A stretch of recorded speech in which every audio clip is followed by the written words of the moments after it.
옛날, 아주 먼 옛날에 사람들의 발길이 좀처럼 닿지 않는 깊은 산골짜기. 1년 내내 희뿌연 물 한 개가 거치지 않는 신비로운 곳에 기와집 한 채가 그림처럼 자리 잡고 있었습니다. 마을 사람들은 그곳을 도깨비터라고 부르기도 하고 신선이 사는 곳이라며 수군거렸지만 정작 그 집에는 세상의 소란스러움과는 담을 쌓은 채 서로를 끔찍이 아끼는 젊은 부부가 살고 있었는데 남편은 성이 백시라 하여 백서방이라 불렸고 아내는 연화라는 고운 이름을 가지고 있었습니다.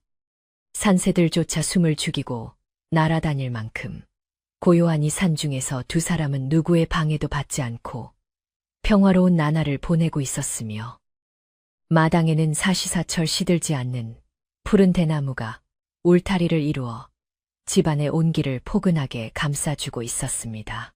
백서방은 유난히 피부가 눈처럼 희고 서늘한 기운을 풍기는 사람이었는데 말수가 적고 성품이 대나무처럼 고다 연화에게는 더할 나위 없이 듬직한 남편이었습니다.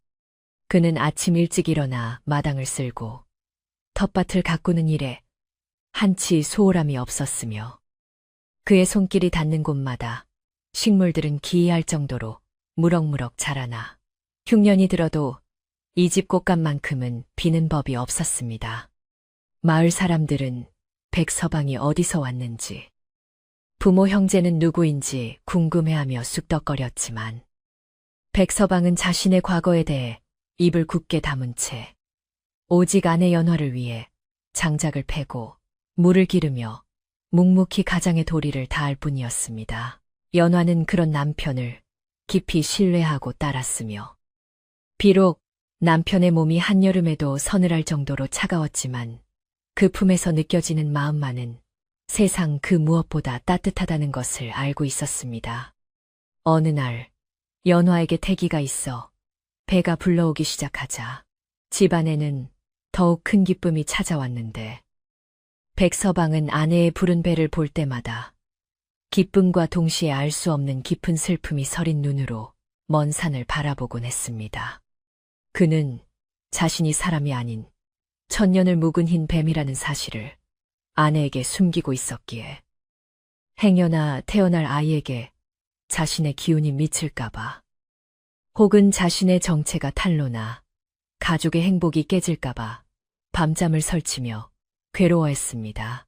봄이 지나고 여름이 다가오면서 산골의 녹음은 더욱 짙어졌고 연화의 배도 남산만하게 불러와 이제는 거동조차 조심스러운 만삭의 몸이 되었습니다. 백서방은 아내가 행여 돌부리에라도 걸려 넘어질까봐 집 안팎의 작은 돌멩이 하나까지 모두 골라내어 길을 평평하게 다졌으며 먹고 싶다는 음식이 있으면 천리길도 마다하지 않고 달려가 구해올 정도로 지극정성으로 아내를 보살폈습니다.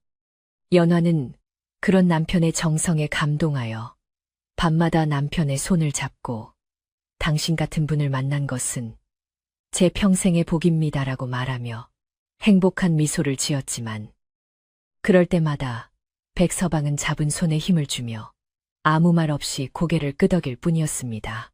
밤이 깊어 산짐승들의 울음소리마저 잦아들면 백서방은 잠든 아내의 곁을 지키며 뱃속의 아이에게 나직한 목소리로 말을 건네곤 했습니다.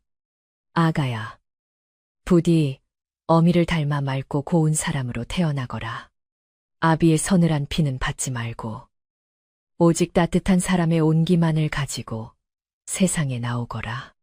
백서방의 이 간절한 기도는 달빛을 타고 밤이슬처럼 조용히 내려앉았지만 그의 마음속 깊은 곳에 자리 잡은 불안감은 쉽게 가시지 않았습니다. 그는 자신이 인간이 되기 위해 천년을 기다려왔으나 이제는 인간이 되는 것보다 사랑하는 아내와 아이를 지키는 것이 더 소중한 목표가 되어버린 자신의 운명을 직감하고 있었습니다. 그러던 어느 날 마을 아래 장터에 다녀오던 백서방은 마을 어귀에서 사람들이 모여 웅성거리는 소리를 듣게 되었는데 그 내용은 올해 들어 유난히 비가 오지 않아 논바닥이 갈라지고 있다는 걱정스러운 이야기였습니다. 사람들은 하늘이 노했다거나 산신이 심통을 부린다는 둥 저마다 한마디씩 거들고 있었지만 백서방은 그것이 단순한 가뭄이 아니라 이 땅의 기운이 변하고 있음을 본능적으로 감지했습니다.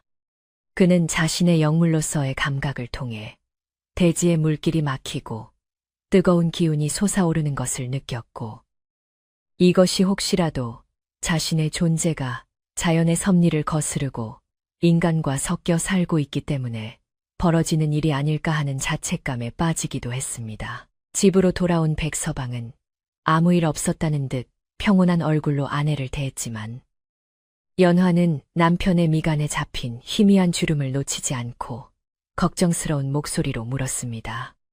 서방님, 장터에 다녀오신 후로 안색이 어두우십니다. 무슨 안 좋은 일이라도 있었습니까? 백서방은 짐짓 웃음을 지으며 아니요. 그저 날이 더워 조금 지쳤을 뿐이요. 당신과 아이는 아무 걱정 말고 편안히 쉬시오. 라고 말하며 아내를 안심시켰습니다. 하지만 그는 그날 밤 아내가 잠든 틈을 타 마당으로 나와 밤하늘의 별을 올려다보며 자신이 품고 있는 여의주를 만지작거렸는데 그 여의주는 그가 천년의 수양 끝에 얻은 귀한 보물이자 그의 생명과도 같은 것이었습니다. 백서방이 살고 있는 집은 산 중턱에 위치해 있어 마을과는 다소 떨어져 있었지만 최근 들어 낯선 이들의 발길이 가끔씩 집 근처를 서성이는 것이 느껴졌습니다. 백서방은 뛰어난 청각과 후각으로 인기척을 미리 감지하고 몸을 숨기거나 아내를 집 안으로 들여보내곤 했는데 이는 자신의 정체가 들키는 것을 막기 위함이기도 했지만 무엇보다 아내와 아이를 외부의 위협으로부터 보호하기 위한 본능적인 행동이었습니다. 그는 숲속의 동물들을 부려 집 주변을 감시하게 했고 다람쥐나 산토끼들이 전해주는 숲의 소식에 귀를 기울이며 다가올지 모를 위험에 대비하고 있었습니다. 연화는 남편이 유난히 집 단속을 철저히 하는 것을 보고 조금은 의아해했지만 워낙 꼼꼼하고 자상한 성격 탓이라 여기며 대수롭지 않게 넘겼습니다. 그녀는 뱃속의 아이가 발길질을 할 때마다 남편의 손을 배에 가져다 대며 보세요. 우리 아기가 아버지를 기다리고 있었나 봐요. 이렇게 힘차게 움직이네요. 라며 즐거워했습니다.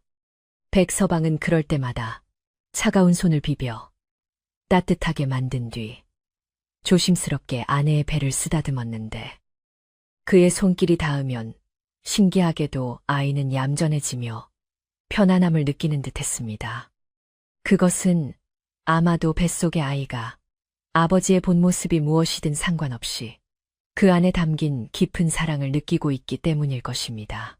어느 날 오후 갑작스럽게 먹구름이 몰려오고 천둥번개가 치기 시작하더니 마른 하늘에 날벼락이 떨어질 듯 험악한 날씨가 이어졌습니다. 연화는 무서움에 떨며 이불을 뒤집었었고 백서방은 창문을 단단히 걸어 잠그고 아내의 곁을 지키며 불안해하는 그녀를 다독였습니다. 두려워 마시오. 이 집은 내가 무슨 일이 있어도 지킬 것이니 비바람이 아무리 거세도 당신과 아이 털끝 하나 건드리지 못할 것이오. 백서방의 목소리에는 평소와 다른 위엄과 힘이 실려 있었고 그 목소리를 들은 연화는 거짓말처럼 마음이 차분해지는 것을 느꼈습니다. 사실 그날의 천둥번개는 단순한 날씨 변화가 아니라 백서방과 같은 영물이 인간 세상에 머무는 것을 경계하는 하늘의 경고와도 같은 것이었습니다. 백서방은 창밖을 응시하며 빗줄기 사이로 번뜩이는 섬광을 노려보았는데 그의 눈동자는 순간적으로 세로로 찢어지며 황금빛을 띠었다가 이내 다시 검은색으로 돌아왔습니다. 그는 자신이 선택한 이 삶이 결코 순탄치 않을 것임을, 그리고 언젠가는 큰 대가를 치러야 할지도 모른다는 것을 다시 한번 뼈저리게 느꼈습니다. 하지만 등 뒤에서 새근새근 잠든 아내의 숨소리를 들으며 그는 어떤 운명이 닥치더라도 이 여인과 아이만은 끝까지 지켜내리라 다짐했습니다. 비가 그치고 난 뒤 집 주변의 숲은 더욱 싱그러워졌지만 마을의 분위기는 왠지 모르게 더욱 뒤숭숭해졌습니다. 마을 우물이 말라가기 시작했다는 소문이 돌았고 가축들이 이유 없이 시름시름 앓다 죽어간다는 이야기도 들려왔습니다. 백서방은 이것이 자신 때문에 일어난 일은 아닐지라도 마을 사람들이 어떤 희생양을 찾게 된다면 낯선 외지인인 자신이 가장 먼저 지목될 것임을 잘 알고 있었습니다. 그는 아내에게 당분간 바깥 출입을 삼가라고 이르며 집 주변에 결계를 치듯 눈에 보이지 않는 기운을 둘러 나쁜 기운이 침범하지 못하도록 조치했습니다. 연화는 남편의 과잉보호가 조금 답답하기도 했지만 몸이 아닌지라 남편의 뜻을 따르기로 하고 집 안에서 바느질을 하며 시간을 보냈습니다. 그녀는 곧 태어날 아이를 위해 베넷저고리를 짓고 버선을 만들며 행복한 상상에 잠겼는데 한 땀 한 땀 정성 들여 바느질을 할 때마다 남편에 대한 고마움과 사랑도 함께 꿰매어 넣었습니다. 백서방은 그런 아내의 모습을 먼발치에서 바라보며 자신이 사람이 되어 이 소박한 행복을 영원히 누릴 수 있다면 얼마나 좋을까 하고 간절히 바랐습니다. 시간은 흘러 어느덧 가을의 문턱에 들어섰고 들판은 황금빛으로 물들어야 했지만 계속되는 가뭄으로 인해 곡식들은 누렇게 말라 비틀어지고 있었습니다. 백서방은 밤마다 몰래 산을 내려가 자신의 기운을 사용하여 논밭에 물을 대주려 노력했지만 혼자의 힘으로는 역부족이었고 자칫하면 자신의 정체가 드러날 위험이 있어 조심스러울 수밖에 없었습니다. 그는 안타까운 마음에 숲속의 샘물을 끌어다 마을 어귀에 흘려보내기도 했지만 성난 민심을 잠재우기에는 턱없이 부족한 양이었습니다. 그러던 중 연화의 먼 친척 벌되는 최 노인이 마을에 나타났다는 소식이 들려왔습니다. 최 노인은 욕심이 많고 심술연기로 유명한 사람이었는데 연화의 부모님이 돌아가신 후 남겨진 유산을 가로채려다 실패한 적이 있어 연화에게 앙심을 품고 있는 인물이었습니다. 백서방은 최 노인의 등장이 결코 좋은 징조가 아님을 직감하고 경계를 강화했지만 친척이라는 명목으로 찾아오는 이를 문전박대할 수도 없는 노릇이라 난감해했습니다. 최 노인은 마을 사람들에게 연화가 사는 산속 집에 괴물이 산다더라 하는 헛소문을 퍼뜨리며 서서히 백서방을 옥죄어오기 시작했습니다. 백서방은 아내가 최 노인의 말에 상처받지 않도록 미리 단속을 했지만 사람의 입을 막는 것은 흐르는 물을 막는 것보다 어려운 법이었습니다. 그는 아내가 마을 사람들과 마주치지 않도록 더욱 신경을 썼고 필요한 물건은 자신이 직접 새벽같이 나가 구해오며 외부와의 접촉을 최소화했습니다. 그러나 집안에만 갇혀 지내는 연화의 답답함도 커져갔고 백서방은 아내의 기분을 풀어주기 위해 산속에서 구한 귀한 산삼과 약초들을 캐와 다려 먹이며 건강을 챙겼습니다. 어느 날 밤 백서방은 꿈속에서 거대한 흰뱀이 되어 하늘로 승천하는 꿈을 꾸었는데 하늘 문이 열리려는 찰나 땅에서 아내와 아이가 울부짖는 소리가 들려 다시 땅으로 곤두박질치는 꿈이었습니다. 식은 땀을 흘리며 잠에서 깬 그는 거칠게 숨을 몰아쉬며 옆에서 자고 있는 아내의 얼굴을 확인했고 그녀가 평온하게 잠들어 있는 것을 보고서야 안도의 한숨을 내쉬었습니다. 그는 자신의 본성이 자꾸만 꿈틀거리는 것을 느끼며 인간의 형상을 유지하는데 점점 더 많은 힘이 들고 있음을 깨달았습니다. 아침이 밝자마자 백서방은 집 뒤편의 옹달샘으로 가서 차가운 물에 몸을 담그고 열기를 식혔습니다. 그의 피부는 물에 닿자마자 은은한 광채를 뿜어냈고 잠시나마 본래의 비늘이 돋아났다가 사라지는 현상이 나타났습니다. 그는 황급히 옷을 챙겨 입으며 주위를 살폈고 다행히 아무도 보는 이가 없었지만 가슴은 철렁 내려앉았습니다. 이제 출산일이 얼마 남지 않았기에 그는 아이가 태어날 때까지만이라도 무사히 인간의 모습으로 버틸 수 있기를 산신령에게 빌고 또 빌었습니다. 연화는 남편이 새벽마다 옹달샘에 다녀오는 것을 알고 있었지만 그저 몸에 열이 많아 그런가 보다 하고 이해해 주었습니다. 그녀는 남편을 위해 시원한 모시 옷을 지어주었고 백서방은 아내가 지어준 옷을 입으며 세상 그 어떤 비단 옷보다 귀하게 여겼습니다. 그는 아내의 정성이 담긴 옷을 입고 있으면 인간으로서의 자아가 더 강해지는 느낌을 받았고 그것이 자신을 지탱해주는 유일한 힘이라 믿었습니다. 가뭄이 절정에 달해 마을의 인심이 흉흉해질 대로 흉흉해진 어느 날 집 앞마당에 까치 한 마리가 날아와 찢어지는 듯한 울음소리를 내며 울어댔습니다. 예로부터 아침 까치는 반가운 손님을 뜻한다지만 저녁에 우는 까치는 불길한 징조로 여겨졌기에 백서방의 마음은 무거웠습니다. 그는 까치를 쫓아내려 손을 휘저었지만 까치는 쉽게 날아가지 않고 지붕 위에 앉아 집안을 뚫어지게 내려다보았습니다. 마치 곧 닥쳐올 재앙을 예고라도 하듯 까치의 눈은 붉게 충혈되어 있었습니다. 백서방은 집 안으로 들어와 문을 걸어 잠그고 창호지 문 너머로 어른거리는 그림자들을 예의주시했습니다. 바람 소리에 섞여 들려오는 웅성거림, 낯선 발자국 소리들이 점점 가까워지고 있었습니다. 그는 아내에게 오늘은 일찍 잠자리에 드시오. 내가 밖에서 지킬 테니 아무 걱정 말고 푹 주무시오. 라고 부드럽게 말했지만 그의 손은 미세하게 떨리고 있었습니다. 연화는 남편의 떨림을 눈치채지 못한 채 부른 배를 안고 자리에 누웠고 백서방은 마루에 앉아 어둠 속을 노려보며 다가올 운명을 기다렸습니다. 산골의 밤은 깊어가고 달빛마저 구름에 가려 칠흑 같은 어둠이 내려앉았습니다. 백서방은 품속의 여의주를 꺼내 손에 쥐었고 여의주는 그의 체온을 받아 은은한 빛을 발했습니다. 그는 이 빛이 아내와 아이를 지키는 등불이 되기를, 그리고 자신의 희생이 헛되지 않기를 간절히 기도했습니다. 이제 곧 들이닥칠 시련 앞에서 천년 묵은 흰 뱀백, 서방의 사랑은 시험대에 오르게 될 것이었습니다.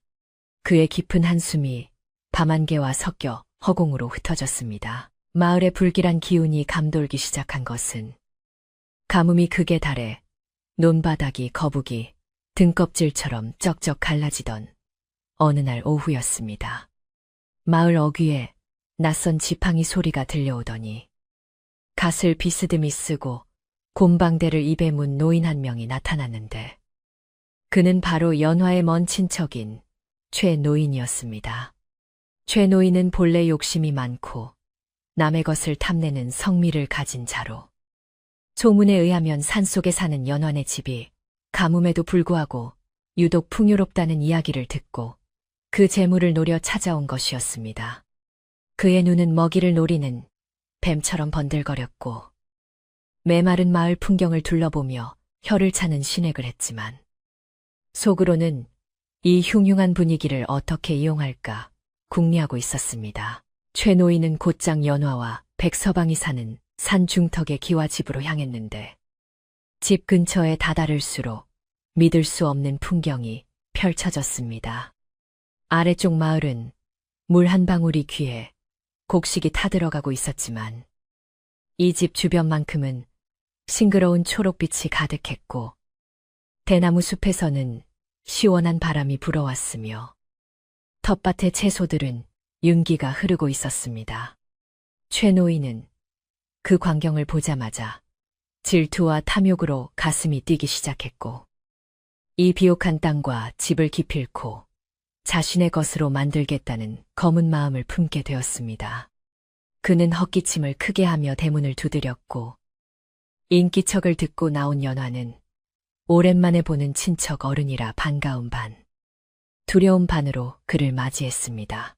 연화가 내어온 시원한 냉수한 사발을 단숨에 들이킨 최 노인은 집안을 이리저리 훑어보며 트집 잡을 거리를 찾았지만 집안은 티끌 하나 없이 정갈했습니다. 그때 쉿감을 해오던 백서방이 마당으로 들어섰는데 최 노인은 백서방을 보자마자 본능적으로 뒷걸음질을 쳤습니다. 백서방의 허우대는 멀쩡했으나 그에게서 뿜어져 나오는 서늘한 냉기와 사람을 꿰뚫어 보는 듯한 깊고 검은 눈동자가 최 노인을 압도했기 때문입니다. 최 노인은 평생 수많은 사람을 속이고 등쳐먹으며 살아왔지만 백서방 같은 기운을 가진 이는 처음이었기에 등골이 오싹해지는 공포를 느꼈습니다. 백서방은 최 노인을 향해 정중하게 허리를 숙여 인사를 올렸지만 그의 표정에는 감정이 전혀 담겨 있지 않았습니다. 먼 길 오시느라 고생하셨습니다. 누추한 곳이지만 쉬었다 가시지요. 백서방의 목소리는 낮고 부드러웠으나 최 노인의 귀에는 마치 쇠를 긁는 소리처럼 차갑게 들렸습니다. 최 노인은 억지 웃음을 지으며 백서방의 손을 잡는 심역을 했는데 순간 백서방의 손이 얼음장처럼 차갑다는 것을 느끼고 소스라치게 놀라 손을 뿌리쳤습니다. 한여름 대낮에 사람의 체온이 이토록 차가울 수는 없다는 생각에 최 노인의 머릿속에는 불길한 의심이 싹트기 시작했습니다. 최 노인은 서둘러 집을 빠져나와 마을로 내려갔는데 그의 걸음걸이는 올 때와 달리 무척이나 다급했습니다. 마을 주막에 들른 최 노인은 막걸리 한 사발을 시켜놓고 동네 사람들을 불러 모으기 시작했습니다. 가뭄으로 인해 농사를 망칠 위기에 처한 마을 사람들은 할 일 없이 주막에 모여 신세 한탄을 하고 있었기에 최 노인의 이야기는 좋은 안주거리가 되었습니다. 최 노인은 목소리를 낮추고 은밀하게 말했습니다. 자네들, 저 산 중턱에 사는 연환의 서방 말일세. 그자가 정말 사람이라고 생각하나 내가 방금 보고 왔는데 그 집만 딴 세상처럼 푸르르고 그 자의 손은 시체처럼 차갑더란 말이야. 사람들은 처음에는 최 노인의 말을 반신반의했지만 가뭄으로 지친 심신은 점차 자극적인 이야기에 쏠리기 시작했습니다. 그러고 보니 백서방 그 양반, 대낮에 그림자가 희미하다는 소리를 들은 적이 있어. 누군가 한마디 거들자 또 다른 사람이 맞장구를 쳤습니다. 맞아. 지난번 장터에서 봤는데 눈동자가 가로가 아니라 세로로 찢어진 것 같아서 섬좁했지 뭐야.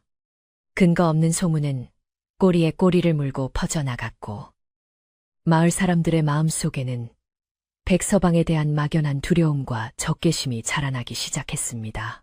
최 노인은 사람들의 동요를 놓치지 않고 더욱 부채질을 했습니다. 내 생각에는 그자가 요물임에 틀림없어. 산속의 물길을 혼자 독차지하고 요술을 부려 마을의 물을 말려 죽이는 거야. 그러지 않고서야 어떻게 그 집만 멀쩡할 수가 있겠나. 가뭄의 원인을 찾지 못해 답답해하던 사람들에게 최 노인의 말은 그럴듯한 핑계가 되어 주었습니다.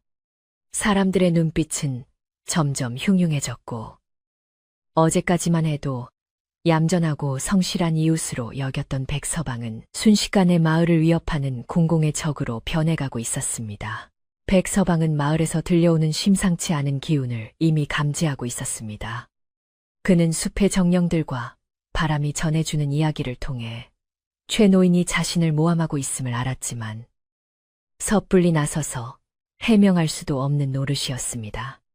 자신이 나서면 나설수록 의심은 더욱 커질 것이고 혹시라도 흥분하여 본 모습의 일부라도 드러낸다면 돌이킬 수 없는 사태가 벌어질 것이기 때문입니다.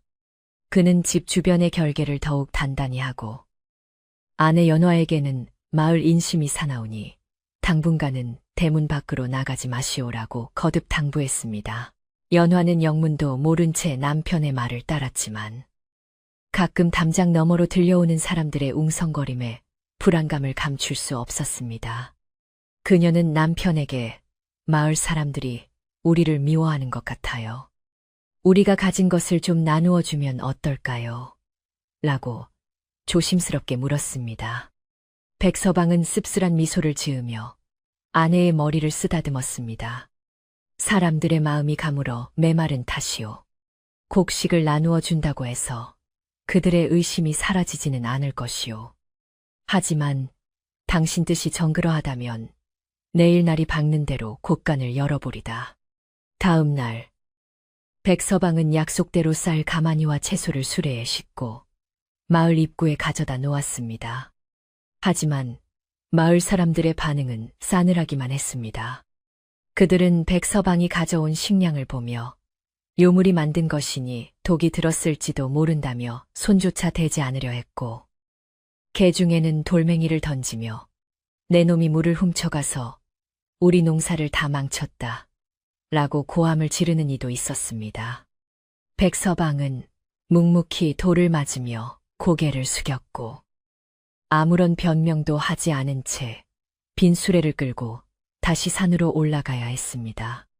그의 등 뒤로 쏟아지는 비난과 저주는 비수가 되어 가슴에 박혔습니다. 이 모든 광경을 지켜보고 있던 마을의 최고령자인 박할머니는 혀를 차며 안타까워했습니다. 박할머니는 젊은 시절부터 신기가 조금 있어 남들이 보지 못하는 것을 보기도 하고 마을의 대소사를 관장하며 지혜를 빌려주던 어른이었습니다. 그녀는 백서방에게서 범상치 않은 기운을 느꼈지만 그것이 사악한 요괴의 기운이라기보다는 신성하고 맑은 기운임을 알고 있었습니다. 또한 그녀는 어릴 적부터 연화를 친손녀처럼 아껴왔기에 최 노인의 농간에 휘둘리는 마을 사람들이 야속하기만 했습니다. 박할머니는 그날 밤 남들의 눈을 피해 지팡이를 짚고 산 중턱 연환의 집으로 향했습니다. 가파른 산길을 오르느라 숨이 턱까지 차올랐지만 그녀는 쉬지 않고 걸음을 재촉했습니다. 대문 앞에 다다르자 백서방이 먼저 나와 그녀를 맞이했는데 그는 박할머니를 보자마자 깊이 허리를 숙여 존경을 표했습니다. 백서방은 박할머니가 자신의 정체를 어렴풋이 짐작하고 있음을 알았고 그럼에도 불구하고 저기를 품지 않고 찾아온 것에 대해 감사함을 느꼈습니다. 박할머니는 백서방을 잠시 빤히 쳐다보더니 방 안으로 들어가지 않고 마루에 걸터 앉아 연화를 불렀습니다. 연화가 놀라 뛰어나오자 할머니는 연화의 두 손을 꼭 잡고 주름진 손으로 어루만지며 말했습니다. 아가, 내 말을 잘 듣거라. 지금 마을 분위기가 심상치 않다. 최 노인이 헛소문을 퍼뜨려 사람들의 눈을 가리고 귀를 막았어. 그들은 너희 부부를 해코지하려 들게다. 연화는 덜덜 떨며 물었습니다. 할머니, 저희가 어떻게 해야 하나요? 남편은 아무 잘못도 없어요. 박할머니는 한숨을 내쉬며 백서방을 곁눈질로 바라보았습니다. 나도 안다. 백서방은 보통 사람은 아니지만 해를 끼칠 위인은 아니지. 하지만 사람들의 두려움은 진실보다 힘이 센 법이란다. 특히 배고프고 목마른 사람들은 더욱 그래. 그녀는 품속에서 붉은 파치 든 주머니를 꺼내 연화에게 쥐어주었습니다. 이걸 문지방과 창가에 뿌려두거라. 잡기를 쫓는 시벨이라도 해서 사람들에게 너희가 부정한 것을 멀리한다는 것을 보여줘야 해. 그리고 백서방, 자네는 부디 참을 있는 자를 가슴에 새기게. 자네가 화를 내면 돌이킬 수 없는 비가 내릴 걸세. 박할머니의 말은 뼈가 있는 조언이었습니다. 돌이킬 수 없는 비라는 말에 백서방은 움찔했습니다. 그는 할머니가 자신이 비를 부를 수 있는 능력을 가진 존재임을, 그리고 그 능력을 쓰면 어떤 대가가 따르는지 알고 있다는 사실에 놀랐습니다. 백서방은 무겁게 고개를 끄덕이며 명심하겠습니다. 어르신의 말씀을 뼈에 새겨 처신하겠습니다. 라고 답했습니다. 박할머니는 지팡이를 짚고 일어서며 마지막으로 당부했습니다. 최 노인은 뱀과 같은 혀를 가졌으니 절대 그와 눈을 마주치거나 말려들지 말거라. 박할머니가 내려간 후 연화는 팥을 뿌리며 눈물을 흘렸습니다. 백서방은 그런 아내를 뒤에서 안아주며 위로했지만 그의 마음속 폭풍우는 점점 거세지고 있었습니다. 그는 자신이 인간 세상에 머무르는 시간이 얼마 남지 않았음을 직감했습니다. 아이가 태어날 때까지만이라도 버티고 싶었지만 세상은 그를 가만두지 않을 태세였습니다.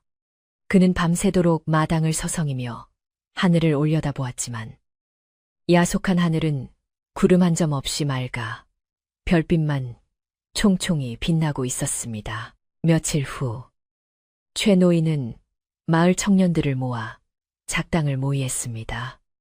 이제 말로 해서는 안 되네. 저 요물이 우리 마을의 물줄기를 끊어놓은 게 분명해. 우리가 직접 가서 요물을 쫓아내고 물길을 터야 우리 모두가 살 수 있어.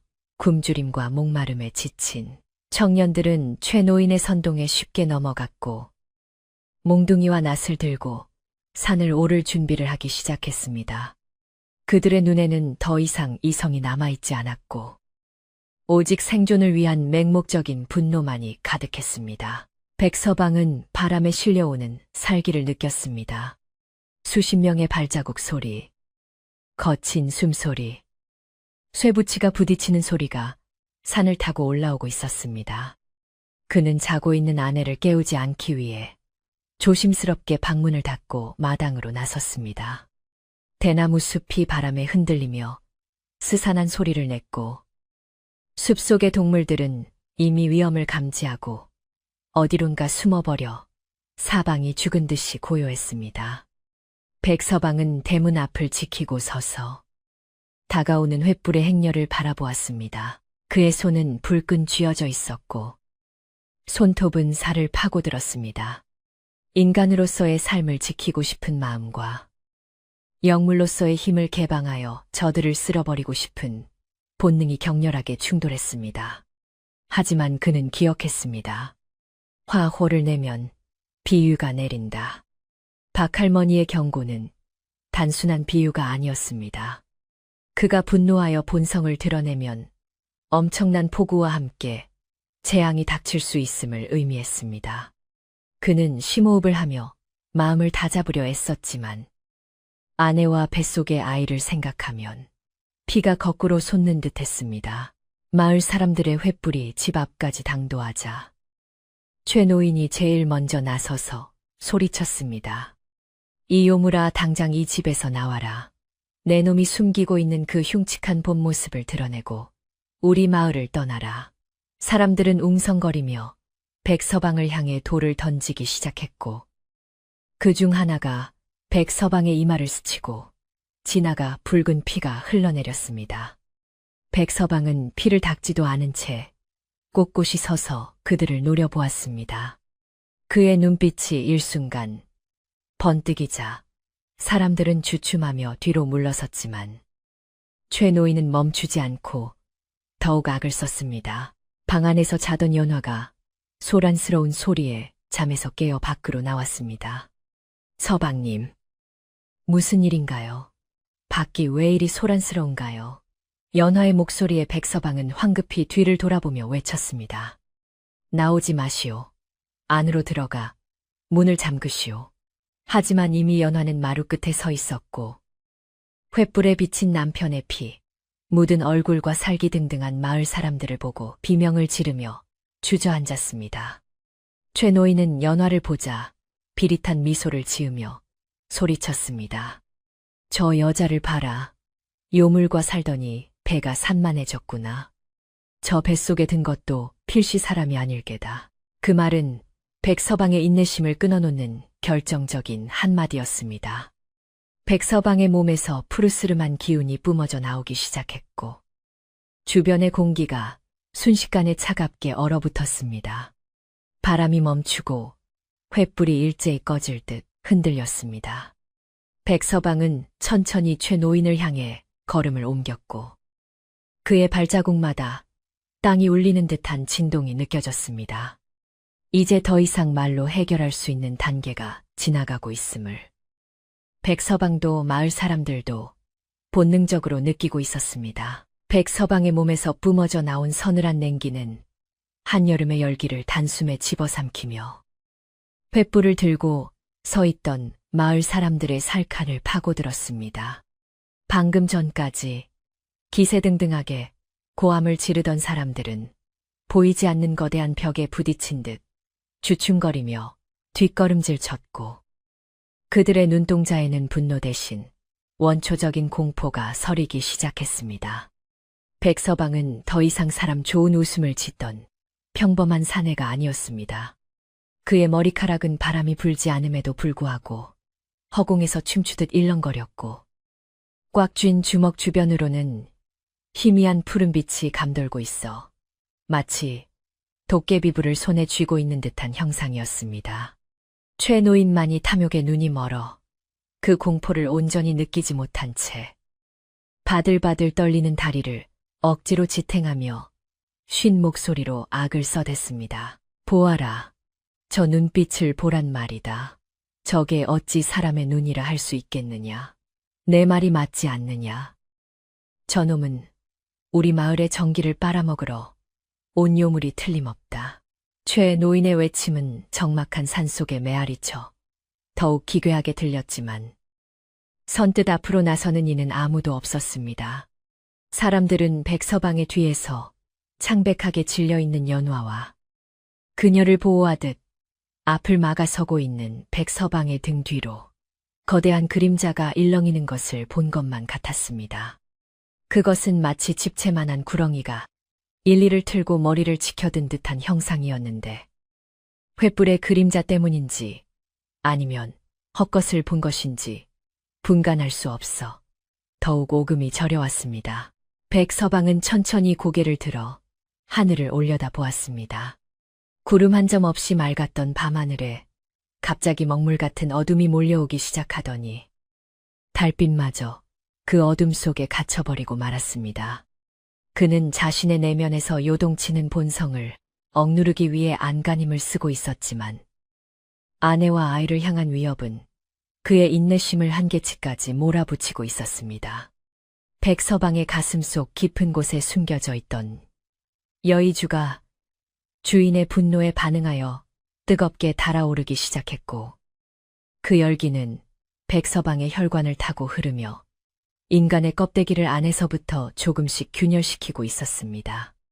그는 지금 이 순간 자신이 인간으로 남을 것인지 아니면 본래의 모습으로 돌아가 저들을 심판할 것인지 선택의 기로에 서 있었습니다. 연화는 남편의 등 뒤에서 느껴지는 낯선 기운에 숨조차 제대로 쉴 수 없었습니다. 그녀가 알던 다정하고 온화한 남편은 온데간데 없고, 그 자리에는 범접할 수 없는 위엄과 서늘함을 지닌 낯선 존재가 서 있는 것만 같았습니다.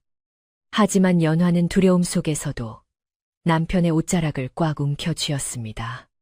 비록 그가 사람이 아닐지라도 지난 시간 동안 자신에게 보여준 사랑과 헌신만큼은 거짓이 아님을 확신했기 때문입니다. 그녀는 떨리는 목소리로 남편의 등을 향해 속삭였습니다. 서방님, 제발 참으세요. 저 사람들은 그저 두려워서 저러는 것뿐이에요. 당신이 화를 내면 돌이킬 수 없게 될까봐 겁이 나요. 아내의 간절한 호소는 백서방의 이성을 간신히 붙들어매는 끈이 되었습니다. 백서방은 거칠어지던 숨을 고르며 천천히 뒤를 돌아 아내를 바라보았습니다.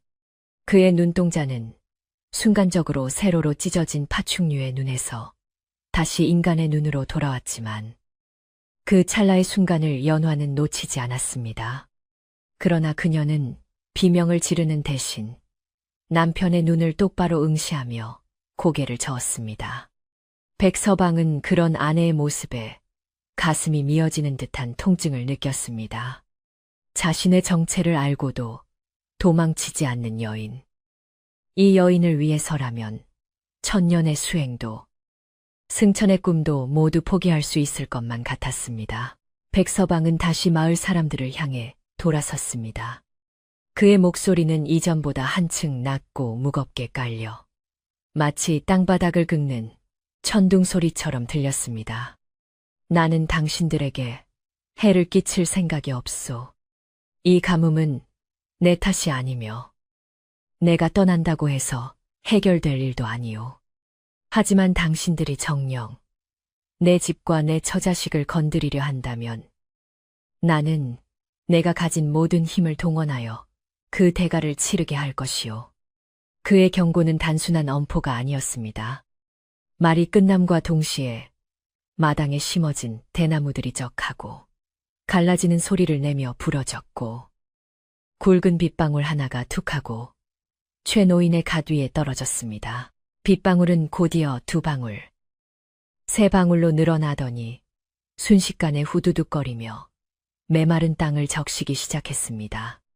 1달 넘게 비 한 방울, 구경하지 못했던 마을 사람들은 갑작스러운 비에 당황하여 웅성거리기 시작했습니다. 비다, 비가 온다. 누군가 외쳤고 사람들은 횃불을 내려놓고 하늘을 향해 2 팔을 벌렸습니다. 그러나 그것은 메마른 땅을 적시는 단비라기보다는 마치 하늘이 구멍난 듯 쏟아붓는 폭우의 전조와도 같았습니다. 최 노인은 당황한 기색이 역력했지만 이내 표정을 바꾸어 소리쳤습니다. 저것 봐라. 저놈이 요술을 부리는 것이다. 비를 마음대로 부리는 걸 보니 보통 요물이 아니다. 최 노인의 말은 오히려 역효과를 불러일으켰습니다. 가뭄에 지친 사람들에게 비를 부르는 능력은 요술이라기보다는 기적에 가까웠기 때문입니다. 일부 사람들은 무릎을 꿇고 백서방을 향해 절을 하기 시작했습니다. 백서방님, 아니 도사님, 제발 저희 논밭에도 비를 뿌려주십시오. 요물이든 신선이든 상관없으니 제발 우리를 살려주십시오. 적개심은 순식간에 맹목적인 기원으로 바뀌었고 마당은 아수라장이 되었습니다. 백서방은 인간들의 간사하고도 나약한 마음의 씁쓸함을 감출 수 없었습니다. 그들은 자신을 죽이려 했다가 이제는 살려달라고 애원하고 있었습니다. 하지만 백서방은 알고 있었습니다. 이 비는 자신의 의지와 상관없이 분노한 자신의 기운이 하늘을 자극하여 내리는 화우호유라는 것을.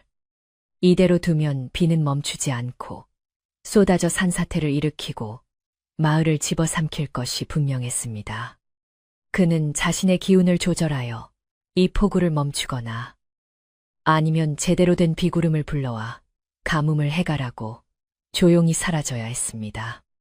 어느 쪽을 선택하든 그는 더 이상 이곳에서 평범한 인간 백서방으로 살 수 없다는 사실을 뼈저리게 깨달았습니다. 그때 최 노인이 틈을 타 연화가 있는 쪽으로 낫을 들고 달려들었습니다. 이 모든 게 저 계집 때문이다.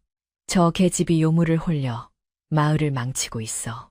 최 노인의 광기는 극에 달해 있었고 백서방이 사람들의 절을 받느라 잠시 방심한 틈을 노린 것입니다. 연화는 비명을 지르며 뒷걸음질 쳤고 백서방은 반사적으로 몸을 날려 최 노인의 앞을 막아섰습니다.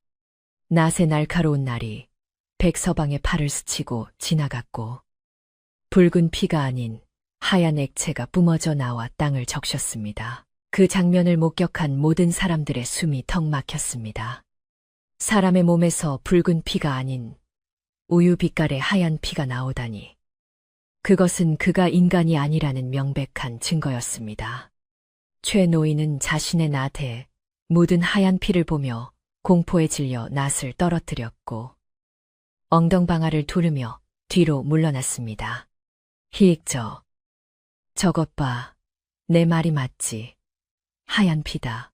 구렁이 피야 최 노인의 외침에 엎드려 있던 사람들조차 비명을 지르며 일어나 도망칠 준비를 했습니다.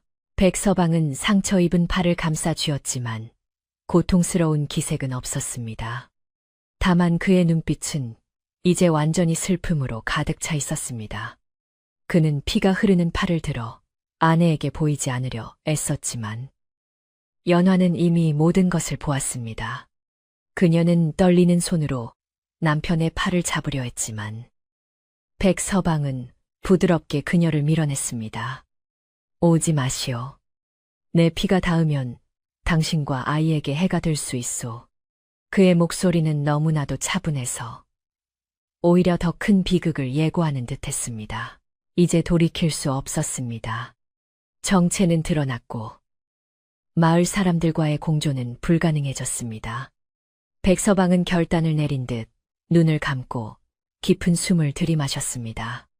그러자 그의 몸 주변으로 안개가 피어오르기 시작했는데 그 안개는 단순한 수증기가 아니라 신비롭고 영롱한 빛을 머금고 있었습니다.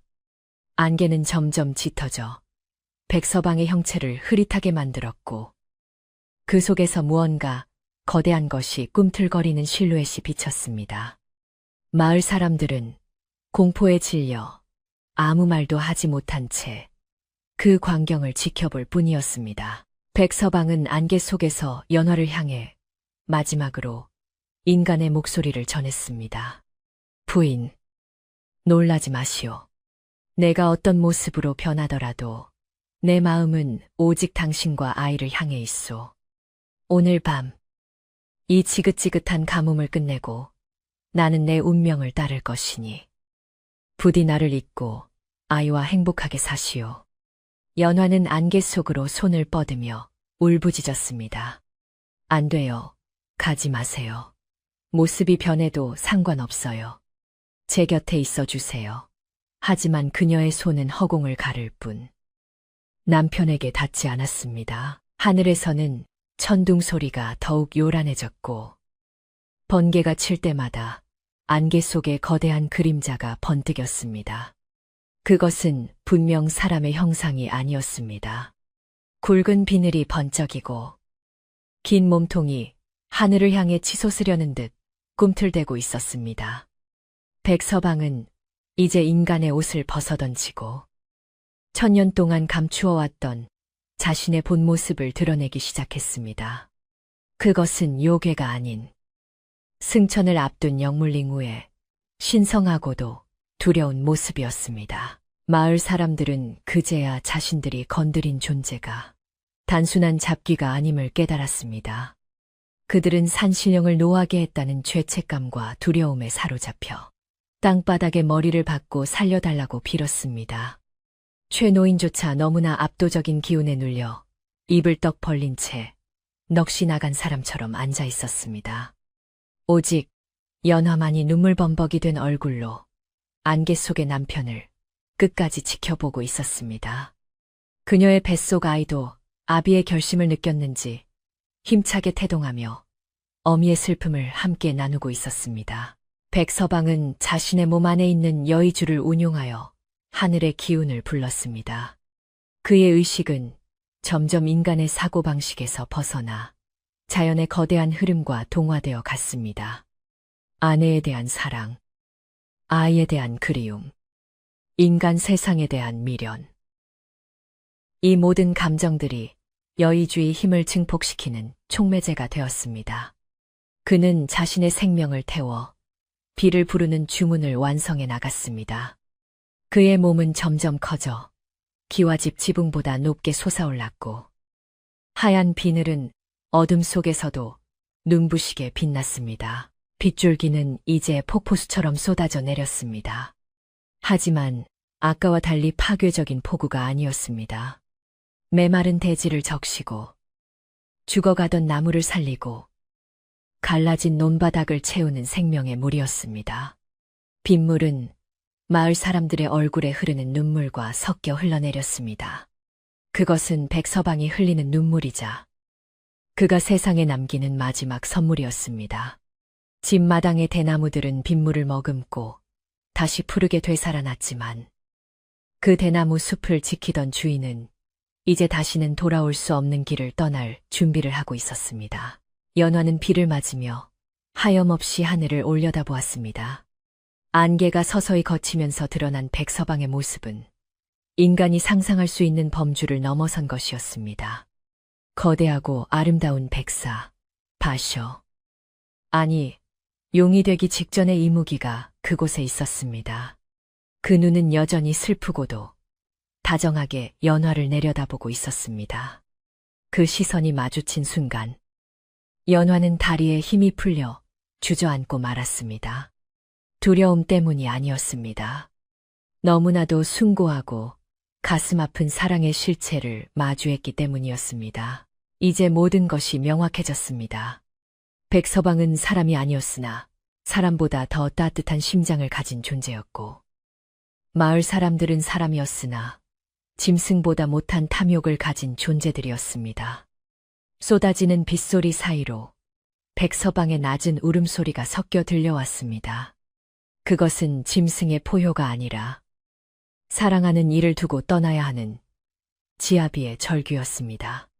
밤하늘을 가르는 그 소리는 듣는 이들의 가슴을 후벼 팠고, 마을 사람들은 평생 잊지 못할 죄책감을 가슴에 새기게 되었습니다. 거대한 흰 뱀으로 변한 백서방의 모습은 두려움보다는 경이로움 그 자체였습니다. 집채만 한 몸통은 밤하늘의 은하수를 그대로 옮겨 놓은 듯 신비로운 은빛 비늘로 뒤덮여 있었고, 그 비늘 하나하나가 달빛을 반사하며 눈부신 광채를 뿜어냈습니다. 머리에 도단한 뿔과 긴 수염은 그가 단순한 뱀이 아니라 승천을 앞둔 이무기, 안이용에 가까운 영물임을 증명하고 있었습니다. 횃불을 들고 섰던 마을 사람들은 그 압도적인 위엄에 눌려 숨소리조차 내지 못했고, 그저 멍하니 입을 벌린 채 그 신성한 자태를 올려다볼 뿐이었습니다. 백서방의 눈은 더 이상 인간의 것이 아니었지만 그 깊고 그윽한 눈빛 속에 담긴 슬픔과 연민만은 여전했습니다. 최 노인은 공포에 질려 입에 거품을 물 지경이었습니다. 방금 전까지 자신이 욕하고 모함했던 존재가 이토록 거대하고 신성한 힘을 가진 영물이었다니.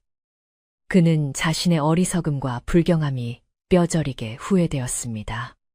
흰 뱀이 천천히 고개를 돌려 최 노인을 정면으로 응시하자 최 노인은 보이지 않는 힘에 짓눌린 듯 바닥에 납작 엎드렸습니다. 뱀은 그를 해치지 않았습니다. 그저 차갑고 엄중한 눈빛으로 그를 내려다보았을 뿐이지만 그 시선은 최 노인의 썩어 빠진 탐욕과 비겁함을 낱낱이 파헤치는 듯했습니다. 최 노인은 비명을 지르며 엉금엉금 기어서 뒷걸음질 쳤고, 진흙탕에 미끄러지고 넘어지면서도 뒤도 돌아보지 않고 산 아래로 도망쳤습니다. 최 노인이 사라지자 마당에는 기이한 정적만이 감돌았습니다. 쏟아지던 빗소리마저 잠시 숨을 죽인 듯했고, 오직 흰뱀의 거친 숨소리와 연화의 흐느낌만이 들려왔습니다. 흰뱀은 거대한 몸을 부드럽게 움직여 연화의 주위를 감쌌습니다. 그것은 마치 둥지를 트는 어미 새처럼, 또는 세상의 모든 풍파로부터 아내를 지키려는 든든한 울타리처럼 보였습니다. 연화는 눈앞에 있는 거대한 존재가 낯설지 않았습니다. 차가운 비늘에서 전해지는 기운은 남편이 밤마다 자신을 안아주던 그 서늘하고도 다정한 체온과 똑같았기 때문입니다. 그녀는 두려움 없이 손을 뻗어 뱀의 턱 밑을 어루만졌습니다. 서방님, 이것이 당신의 본 모습이었군요. 이렇게 크고 아름다운 분인 줄 모르고 제가 그동안 좁은 방 안에만 가두어 두었네요. 연화의 목소리는 떨렸지만 그 속에는 깊은 사랑과 안타까움이 배어 있었습니다.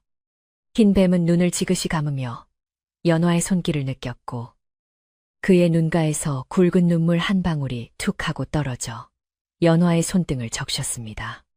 그 눈물은 뜨거웠습니다. 차가운 뱀의 몸에서 나온 것이라고는 믿기지 않을 만큼. 인간의 그 어떤 눈물보다 뜨겁고 진한 감정이 담겨 있었습니다. 뱀은 낮은 울음소리를 내며 머리를 숙여 연화의 부른 배에 가만히 갖다 대었습니다. 뱃속의 아이도 아비의 마지막 인사를 알아들었는지 힘차게 발길질을 했습니다. 흰 뱀은 잠시 동안 그렇게 아내와 아이의 온기를 마음에 새겼습니다. 이제 그는 떠나야 했습니다. 인간들에게 정체를 들킨 이상 더 이상 이곳에 머물 수 없었고 자신이 불러온 비구름을 다스려 가뭄을 완전히 해결하고 하늘로 올라가 죄를 청해야 했기 때문입니다. 그는 아쉬움 가득한 눈빛으로 연화를 마지막으로 바라본 뒤 천천히 몸을 풀어 하늘을 향해 고개를 쳐들었습니다. 그의 몸에서 뿜어져 나오는 빛이 더욱 강렬해지며 주변의 어둠을 완전히 몰아냈습니다. 마을 사람들은 그 광경을 보며 저도 모르게 무릎을 꿇고 두 손을 모았습니다. 그들은 자신들이 죽이려 했던 존재가 사실은 마을을 살리는 수호신이었음을 깨닫고 참회의 눈물을 흘렸습니다. 용님, 용왕님, 저희의 죄를 용서해 주십시오. 저희가 눈이 멀어 귀한 분을 알아보지 못했습니다. 여기저기서 통곡과 기도가 터져 나왔습니다. 흰뱀은 그들을 원망하지 않았습니다.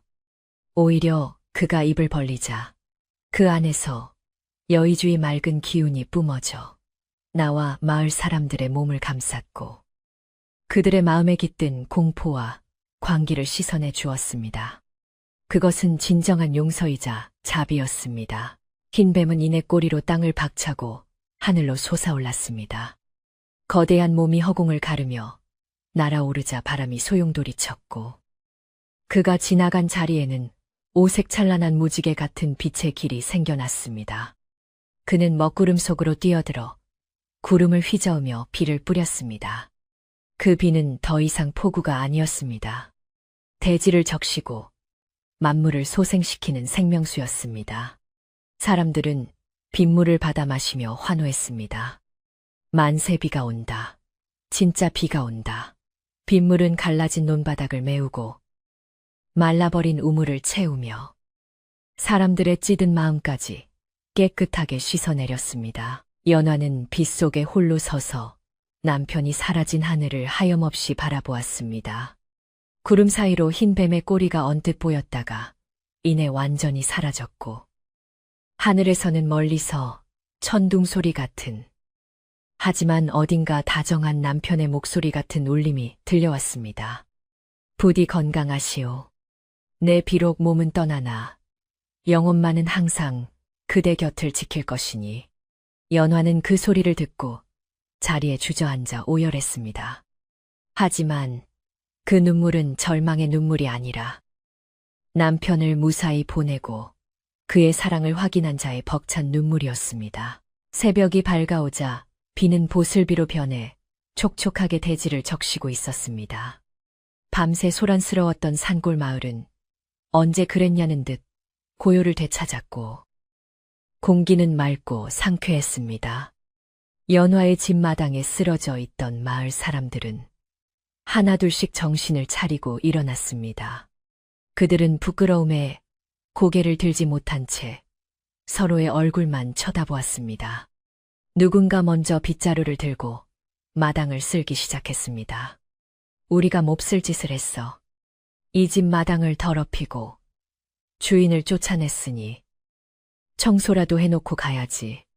그 말에 다른 사람들도 말없이 무너진 울타리를 세우고 흩어진 집기들을 정리하기 시작했습니다. 박 할머니가 지팡이를 짚고 나타나 사람들을 지휘했습니다.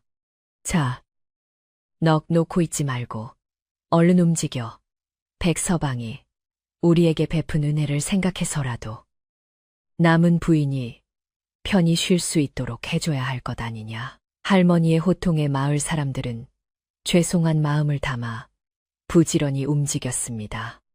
어떤 이는 집에서 쌀과 반찬을 가져오고 어떤 이는 부서진 대문을 고쳤습니다.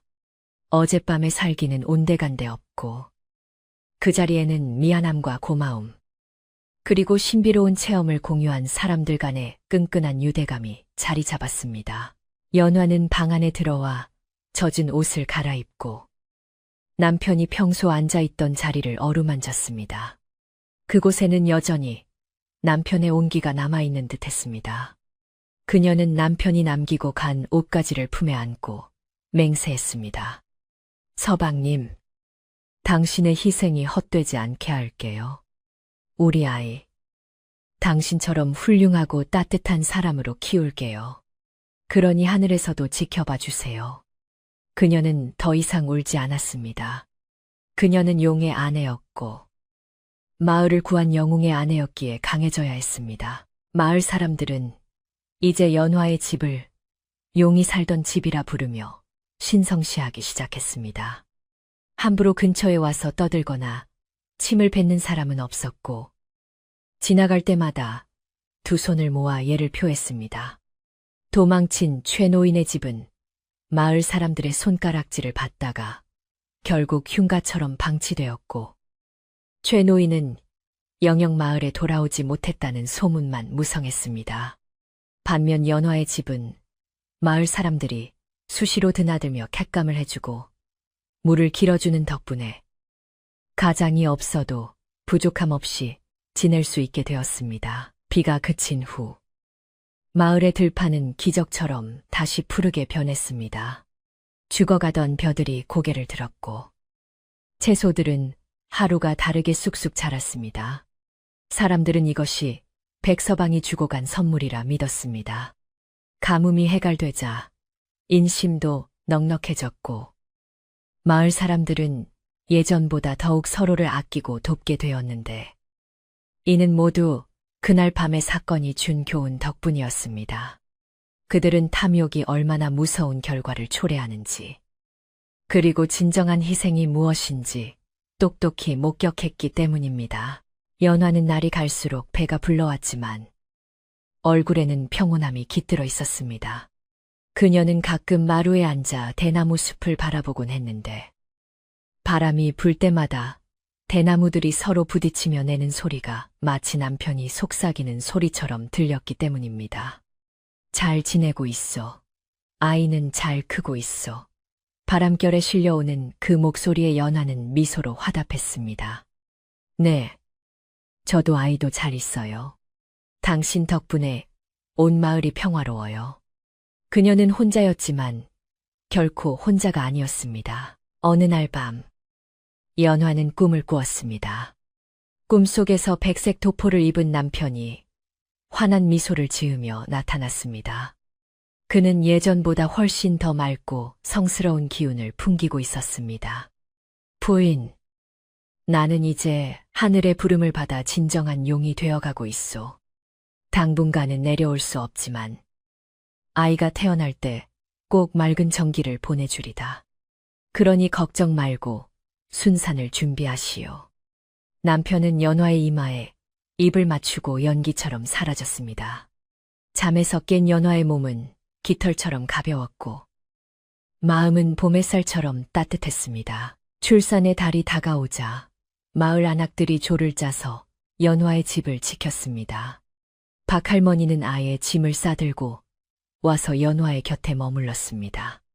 용의 자손이 태어나는 경사인데 소홀히 할 수 없지. 마을 사람들은 모두 한 마음으로 아이의 탄생을 기다렸습니다.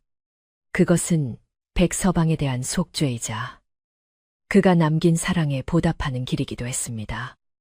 연화의 집 굴뚝에서는 하루 종일 따뜻한 연기가 피어올랐고 고소한 미역국 끓이는 냄새가 진동했습니다. 드디어 산통이 시작되던 날, 하늘에는 상서로운 구름이 몰려들었습니다. 마치 오색 비단을 펼쳐놓은 듯한 구름들이 연화의 집 지붕 위를 감돌았고 어디선가 향긋한 꽃향기가 바람을 타고 날아왔습니다. 마을 사람들은 하던 일을 멈추고 연화의 집 쪽을 바라보며 무사순산을 기원했습니다.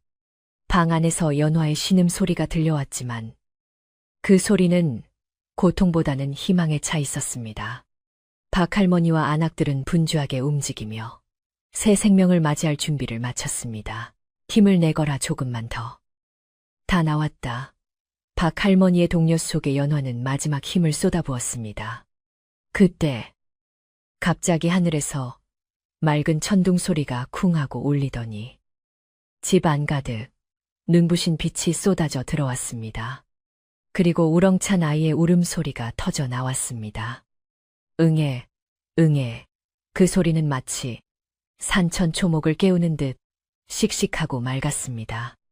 태어난 아이는 산의 아이였는데 피부가 백옥처럼 희고 눈동자가 샛별처럼 빛나 누가 봐도 백서방의 핏줄임을 알 수 있었습니다. 박 할머니는 아이를 받아 씻기며 감탄을 금치 못했습니다. 세상에, 어쩜 이리도 아비를 쏙 빼닮았을꼬. 등 뒤에 비늘 같은 점이 있는 걸 보니 정말 용의 아들이로구나. 아이의 등에는 희미하게 북두칠성 모양의 푸른 점들이 찍혀 있었는데 이는 아이가 범상치 않은 운명을 타고났음을 보여주는 징표였습니다. 연화는 갓 태어난 아이를 품에 안고 감격의 눈물을 흘렸습니다. 아이의 작은 손가락이 연화의 옷깃을 꼭 잡았는데 그 힘이 어찌나 센지 남편의 손길을 다시 느끼는 듯 했습니다. 마을 사람들은 아이가 태어났다는 소식을 듣고 앞다투어 축하 인사를 건넸습니다. 누군가는 쌀을, 누군가는 비단을, 누군가는 귀한 약재를 가져와 마루에 쌓아놓았습니다. 백서방이 우리에게 준 선물에 비하면 약소하지만 부디 받아주게. 사람들의 얼굴에는 진심 어린 축복이 가득했습니다.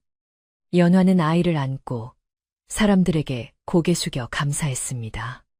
이 아이는 백서방과 연화의 아이일 뿐만 아니라 이제 마을 전체가 키우고 지켜야 할 보물이 되었습니다. 그날 밤, 연화는 아이를 재우고 창문을 열었습니다.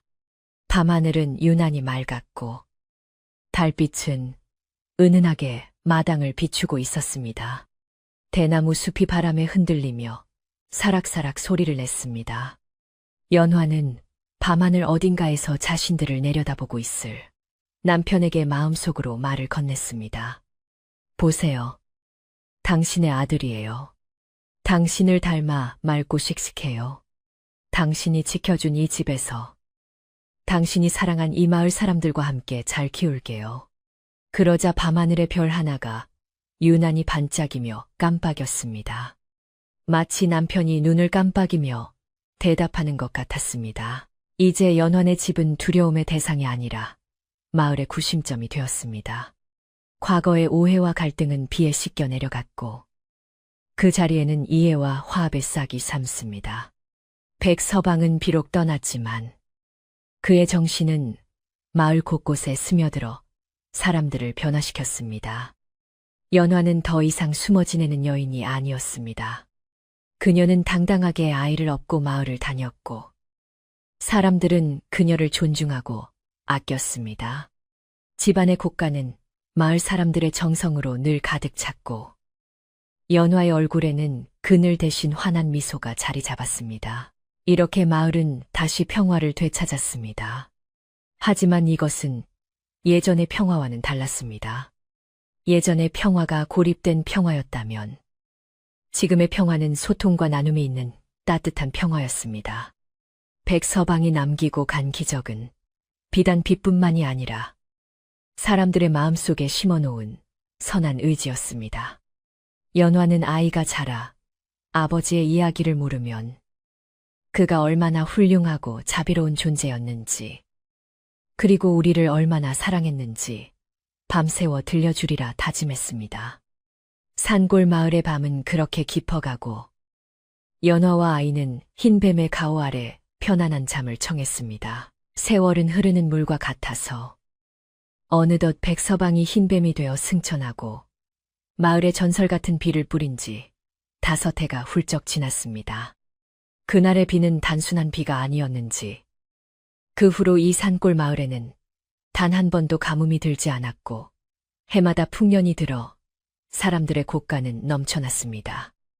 마을 사람들은 이 모든 복이 자신들을 위해 희생한 백서방, 아니 이제는 백룡님이라 부르는 그분의 덕분이라 믿어 의심치 않았습니다. 연환의 기와 집은 마을에서 가장 신성한 곳이 되었지만 그렇다고 엄숙하고 무서운 곳이 아니라 누구든 힘든 일이 있을 때 찾아와 마음을 기대는 따뜻한 안식처가 되었습니다. 집마당의 대나무들은 더욱 울창해져 사시사철 푸른 잎을 자랑했고 그 대나무 숲을 스치는 바람 소리는 마치 마을을 지키는 수호신의 숨결처럼 평온하게 들려왔습니다. 연화의 아들 몽룡이는 무럭무럭 자라 어느덧 5살이 되었는데 마을 사람들 그 누구도 이 아이를 예사롭게 보지 않았습니다. 아이는 유난히 피부가 눈처럼 희고 깨끗했으며 한여름 땡볕 아래서 뛰어놀아도 땀을 흘리거나 얼굴이 붉어지는 법이 없었습니다. 무엇보다 아이의 눈동자는 깊은 산속의 옹달샘처럼 맑고 깊어서 어른들이 그 눈을 들여다보고 있으면 저절로 마음이 차분해지고 거짓말을 할 수 없게 만드는 묘한 힘이 있었습니다. 아이는 또래 아이들처럼 시끄럽게 떼를 쓰거나 울지 않았고 항상 의젓하고 침착한 태도로 어머니를 도왔기에 마을 사람들은 역시 그 아비의 그 자식이다라며 칭찬을 아끼지 않았습니다. 몽룡이는 종종 혼자 대나무 숲에 들어가 시간을 보내곤 했는데 신기하게도 아이가 숲에 들어가면 산새들이 날아와 어깨에 앉고 다람쥐들이 도망가지 않고 발치해서 놀았습니다. 심지어 마을 사람들이 무서워하는 뱀이 나타나도 몽룡이는 놀라지 않고 가만히 바라보았고 뱀들 또한 아이를 해치기는커녕 마치 주군을 모시듯 고개를 숙이고 길을 비켜주곤 했습니다. 연화는 그런 아들의 모습을 볼 때마다 남편에 대한 그리움에 가슴이 아려오기도 했지만 동시에 남편이 남겨준 핏줄이 이토록 건강하고 신비롭게 자라주는 것에 대해 깊은 감사를 느꼈습니다. 그녀는 아들이 숲에서 돌아오면 옷에 묻은 흙을 털어주며 오늘도 아버지를 만나고 왔느냐라고 다정하게 묻곤 했습니다. 마을 사람들은 몽룡이를 아기 장수 혹은 작은 용님이라 부르며 귀하게 여겼지만 결코 부담스럽게 하거나 버릇없게 키우지는 않았습니다. 오히려 박 할머니를 필두로 마을 어르신들은 몽룡이에게 예의 범절과 글을 가르치며 올바른 사람으로 성장하도록 도왔습니다. 박 할머니는 이제 백발이 성성한 노인이 되었지만 여전히 정정한 모습으로 연환의 집을 드나들며 몽룡이에게 옛날 이야기를 들려주는 것을 낙으로 삼았습니다. 할머니가 들려주는 이야기의 주인공은 언제나 마을을 구한 용감하고 자애로운 흰 뱀이었고 몽룡이는 그 이야기를 들을 때마다 눈을 반짝이며 아버지에 대한 존경심을 키워갔습니다. 어느 맑은 가을날 마을에서는 백서방이 승천한 날을 기리기 위한 작은 잔치가 열렸습니다. 이것은 제사가 아니라 마을의 안녕을 기원하고 백서방의 은혜에 감사하는 축제였습니다. 마을 사람들은 핵곡식으로 빚은 떡과 과일, 정성껏 마련한 음식을 들고 연환의 마당으로 모여들었습니다. 마당 한가운데에는 멍석이 깔리고 사람들은 옹기종기 모여 앉아 음식을 나누어 먹으며 담소를 나누었습니다. 예전에는 서로 헐뜯고 의심하기 바빴던 사람들이 이제는 한 가족처럼 서로의 안부를 묻고 음식을 권하는 모습은 백서방이 남기고 간 가장 큰 기적이었습니다.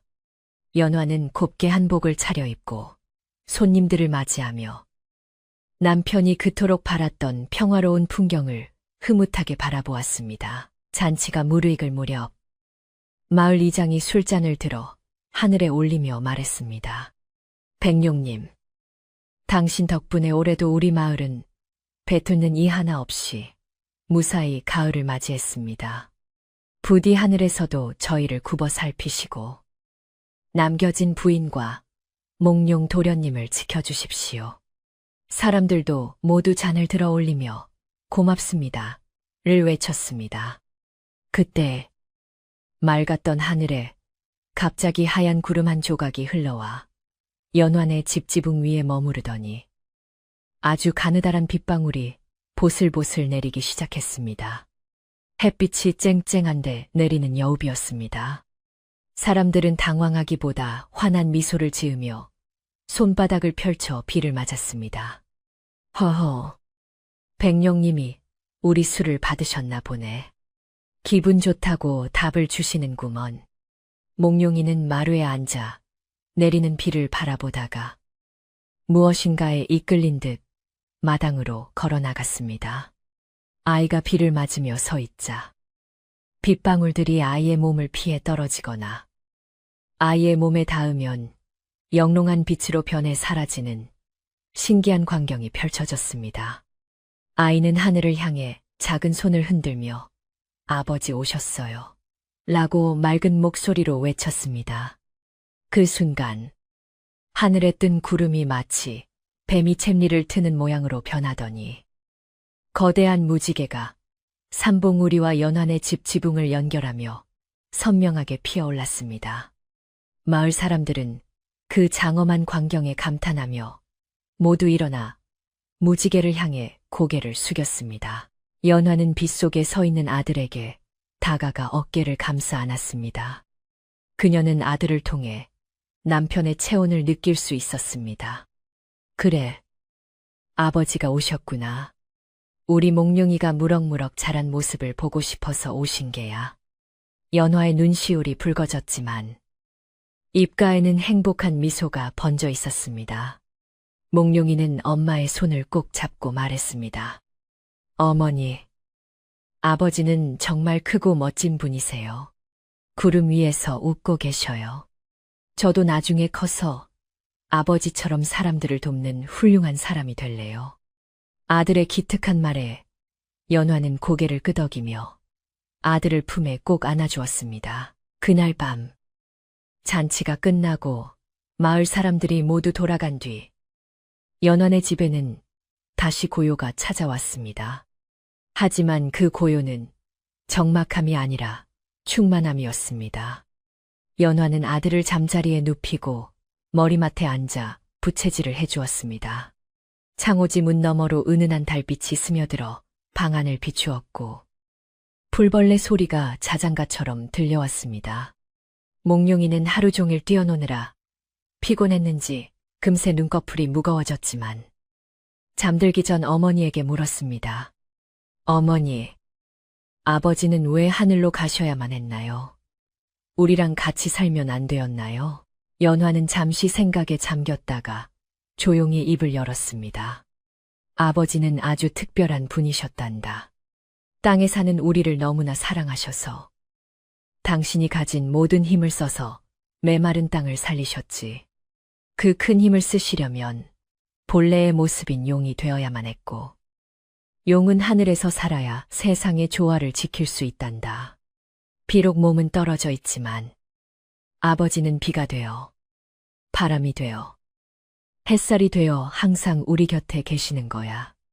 그녀의 설명에 몽룡이는 납득한 듯 고개를 끄덕이며 그럼 비가 올 때마다 아버지가 저를 안아주시는 거네요. 라고 중얼거렸습니다. 그렇고 말고 내가 마시는 물, 내가 숨쉬는 공기, 이 모든 것에 아버지의 사랑이 깃들어 있단다. 연화가 아이의 이마를 쓰다듬자 몽룡이는 편안한 미소를 지으며 스르르 잠이 들었습니다. 아이의 숨소리는 규칙적이고 평화로웠습니다. 연화는 잠든 아들의 얼굴을 한참 동안 바라보다가 조용히 자리에서 일어나 마루로 나갔습니다. 밤 공기는 선선했지만 춥지 않았고 대나무 숲을 지나온 바람에는 왠지 모를 향긋한 내음이 실려 있었습니다. 연화는 마당 한 구석에 놓인 장독대로 가서 정화수 한 그릇을 떠놓고 두 손을 모았습니다. 서방님, 몽룡이가 저렇게 예쁘게 자라고 있어요. 당신이 지켜주신 덕분입니다. 저도 이제 슬퍼하지 않고 당신의 아내로서, 몽룡이의 어미로서 당당하게 살아가겠습니다. 부디 하늘에서도 마음 편히 지내세요. 그녀의 기도는 달빛을 타고 하늘로 올라갔습니다. 그때 밤하늘을 가로지르는 별똥별 하나가 길게 꼬리를 그리며 떨어졌습니다. 연화는 그것이 남편이 보내는 답장이라 생각하며 환하게 웃었습니다. 다음 날 아침, 마을은 여느 때와 다름없이 활기차게 시작되었습니다. 농부들은 콧노래를 부르며 논으로 향했고, 아낙네들은 우물가에 모여 빨래를 하며 웃음꽃을 피웠습니다. 연화도 일찍 일어나 아침밥을 지었고, 몽룡이는 서당에 갈 준비를 했습니다. 어머니, 다녀오겠습니다. 씩씩하게 인사하고 대문을 나서는 몽룡이의 뒷모습은 아침 햇살을 받아 눈부시게 빛났습니다. 길 가던 마을 사람들이 몽룡이를 보며 도련님, 서당 가십니까? 오늘도 힘내십시오. 라며 반갑게 인사를 건넸습니다. 몽룡이 또 안내. 할아버지도 안녕히 주무셨어요. 라며 깍듯이 인사했습니다. 이제 이 마을에서 백서방의 이야기는 무서운 전설이 아니라 아이들에게 들려주는 가장 아름다운 동화가 되었습니다. 아이들은 비가 오면 무서워하는 대신 백룡님이 오셨다 하며 즐거워했고, 뱀을 보면 돌을 던지는 대신 백룡님의 친구일지도 몰라라며 조심스럽게 피해갔습니다. 자연과 인간이, 그리고 보이지 않는 영혼과 살아있는 사람들이 서로를 존중하며 공존하는 법을 배운 것입니다. 최노인과 같은 탐욕스러운 마음이 사라진 마을은 진정한 의미의 지상 낙원이 되어가고 있었습니다. 계절은 돌고 돌아 다시 겨울이 찾아왔습니다. 하얀 눈이 소복이 쌓인 산골 마을은 마치 한 폭의 수묵화처럼 고요하고 아름다웠습니다. 연환의 기와집 지붕에도 하얀 눈이 덮였지만 집안에서는 따뜻한 온기가 새어나왔습니다. 연환은 방 안에서 바느질을 하고 있었고, 몽룡이는 그 옆에서 책을 읽고 있었습니다.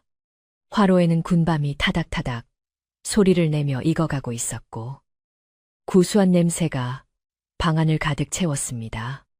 밖에는 사풍이 불었지만 이 집만큼은 봄날처럼 아늑했습니다. 문득 몽룡이가 책을 덮으며 말했습니다. 어머니, 밖에서 눈 밟는 소리가 나요. 연화가 귀를 기울이자 정말로 뽀드득, 뽀드득 하는 소리가 들려왔습니다. 두 사람은 문을 열고 밖을 내다보았습니다. 아무도 없는 마당에는 하얀 눈 위에 커다란 뱀이 지나간 듯한 자국이 선명하게 남아 있었고, 그 자국 옆에는 산토끼가 놓고 간 듯한 도토리와 산열매들이 수북이 쌓여 있었습니다. 연화와 몽룡이는 서로 마주보며 미소를 지었습니다. 남편이 아버지가 다녀가신 것입니다. 혹은 숲속 친구들이 백룡님의 가족을 위해 선물을 놓고 간 것일지도 모릅니다. 연화는 몽룡이에게 두툼한 속옷을 입혀주며 말했습니다. 나가서 선물을 가져오자꾸나. 아버지가 우리에게 맛있는 겨울 간식을 주셨네. 모자는 손을 잡고 눈 덮인 마당으로 나갔습니다. 차가운 눈의 감촉이 상쾌하게 느껴졌습니다. 몽룡이는 산열매를 주워 들며 하늘을 향해 잘 먹겠습니다. 라고 크게 외쳤습니다.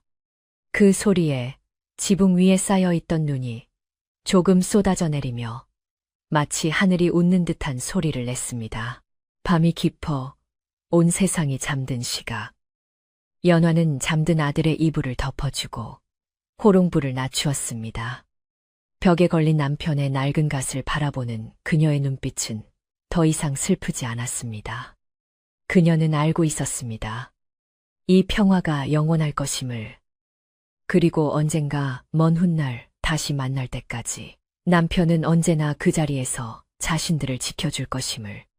바람이 문풍지를 흔들며 지나갔지만 그 소리는 춥지 않고 다정하게 들렸습니다. 이야기는 여기서 끝이 납니다. 욕심을 버리고 서로를 아끼는 마음이 얼마나 큰 기적을 만드는지. 그리고 진정한 사랑은 눈에 보이지 않아도 영원히 곁에 머문다는 것을 백서방과 연화의 이야기는 우리에게 전해주고 있습니다. 지금도 비가 오는 날이면 저 깊은 산골 마을 어딘가에서 흰뱀이 구름을 타고 내려와 사랑하는 가족이 사는 집을 살며시 감싸 안는다고 합니다.